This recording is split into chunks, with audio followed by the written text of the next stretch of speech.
She snatched her hand back sharply. "I wouldn't do that if I were you. Sparky is very fussy about people," Sister Sutton said. Jess eyed the dog. He stared straight back at her with hostile black eyes, as if he knew exactly who she was and where she'd come from. The front door opened, and two students came in chattering together. As soon as they spotted Sister Sutton, they froze and fell instantly silent.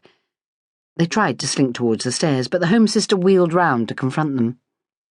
"You two, where do you think you're going?" she demanded. The girls exchanged nervous glances. They weren't much older than Jess. One pretty and blue-eyed with dark curls, the other brown-haired and sharp-featured. "Please, sister, it's 2:00, the dark-haired girl whispered. She had a lilting Irish accent that was as sweet as her round face. "I can tell the time perfectly well, thank you very much. Why aren't you on the wards?"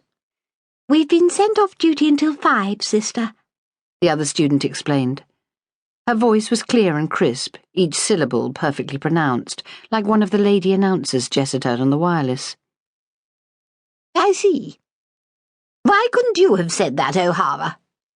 Sister Sutton swung her bulk around to face the Irish girl again. Sorry, sister," she mumbled. "I should think so too. And look at the state of you. Crumpled apron, grubby collar. And is that a pin I see, sticking out of your cap?" She drew in a sharp breath. "Tidy yourself up immediately, or I shall cancel your half-day off." "Yes, sister." Jess stared at the Irish girl as she fumbled with her cap. Jess couldn't see why Sister Sutton was making so much fuss.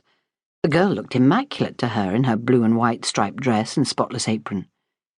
But she couldn't imagine how hot that heavy fabric and those woolen stockings must feel on such a warm April afternoon. Jess caught the brown-haired girl's eye and gave her a sympathetic smile. The girl tossed her head, stuck her turned-up nose in the air, and stalked straight past her towards the stairs, the Irish girl hurrying behind with her head down. Charming, Jess thought. She pulled a face at the girl's retreating back, then quickly stopped when she realised the Home Sister was watching. "Are you sure you're capable of this kind of work?" she said. "You don't look as if you could lift a broom." Jess knew what Sister Sutton was thinking. At 17 years old, she was still as slight as a child. "I'm stronger than I look," she shot back, squaring her shoulders. "Oh, just give me a chance and you'll see what I can do." Sister Sutton pursed her mouth.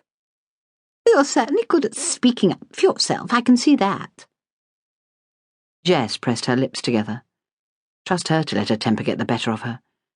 And she tried to be so careful not to put a foot wrong.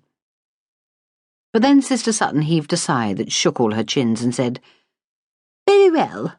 You may have a trial. 1 month, and then I shall decide whether you're up to the job or not."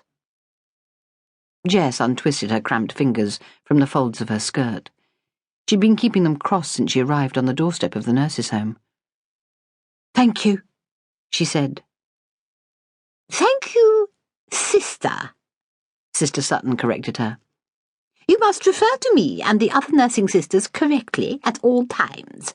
You must also remember not to speak to anyone unless they speak to you first, and to stand up whenever a sister enters the room. And you must keep your distance from the other girls here. They are student nurses at the Nightingale Hospital, and as such they are your social superiors. They must be treated with due deference." Jess thought about the sharp-featured girl, tossing her head so haughtily and walking past Jess as if she didn't exist.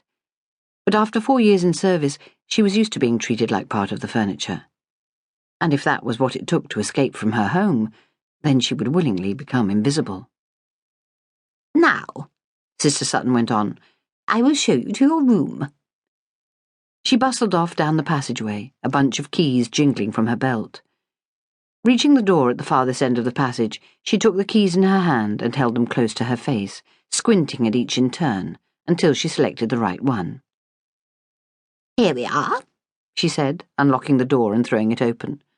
"The room's small, but perfectly adequate for your needs." Jess stepped inside.